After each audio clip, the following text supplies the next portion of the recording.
Chers tous, bonjour. Voici donc la vidéo dite choc sur le diabète et particulièrement le diabète de type 2. Ce sera une série de vidéos parce que c'est un sujet vaste. Nous allons aller droit au but en ce qui concerne l'échange de cette vidéo. Alors, j'ai fait quelques notes pour ne pas oublier quelques points importants. Nous allons commencer par dire qu'il est clair qu'il est impossible de parler de diabète sans parler d'insuline. Alors, si nous savons tous que le diabète, c'est la maladie, c'est quoi l'insuline? Alors, ce qu'il faut dire, c'est que l'insuline est une hormone sécrétée par le pancréas et dont le rôle est de favoriser le passage du sucre dans les cellules, c'est-à-dire le passage du sucre du sang vers les cellules. Voilà le rôle de l'insuline. Donc c'est comme une hormone clé produite par le pancréas. Maintenant, quand parle-t-on de diabète? C'est-à-dire que deux cas de figure se présentent. Premier cas, l'insuline est anormalement produite par le pancréas. C'est-à-dire notamment, elle est produite insuffisamment. On parle alors de diabète de type 1. Et les patients qui en souffrent sont dits insulino-dépendants,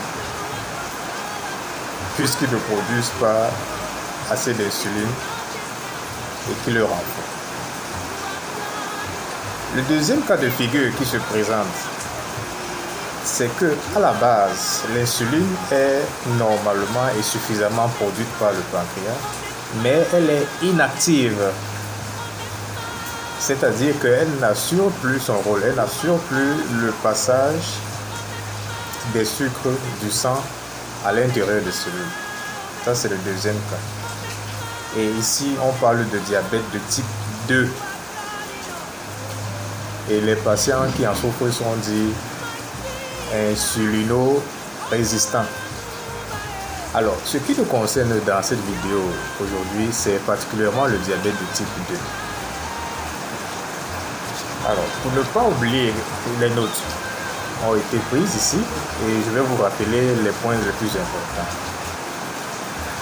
Alors, parlant du diabète de type 2, la conséquence de la résistance à l'insuline, c'est quoi?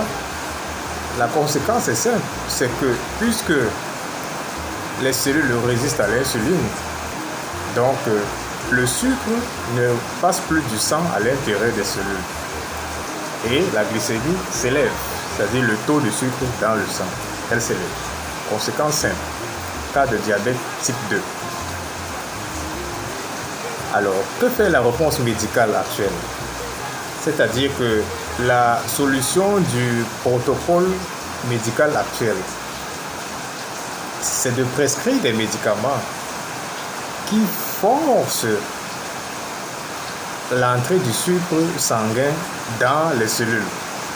C'est ça la réponse du protocole médical actuel. Et le résultat de ce protocole est que la glycémie baisse, elle devient stable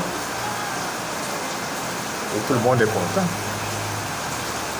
Parce que ce qui intéresse le protocole médical actuel, c'est le taux de sucre dans le sang, dont la glycémie. Du moment où la glycémie est stable, tout va bien.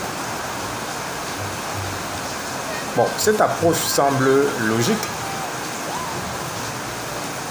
puisque les cellules présentent une résistance à l'insuline, on donne des médicaments.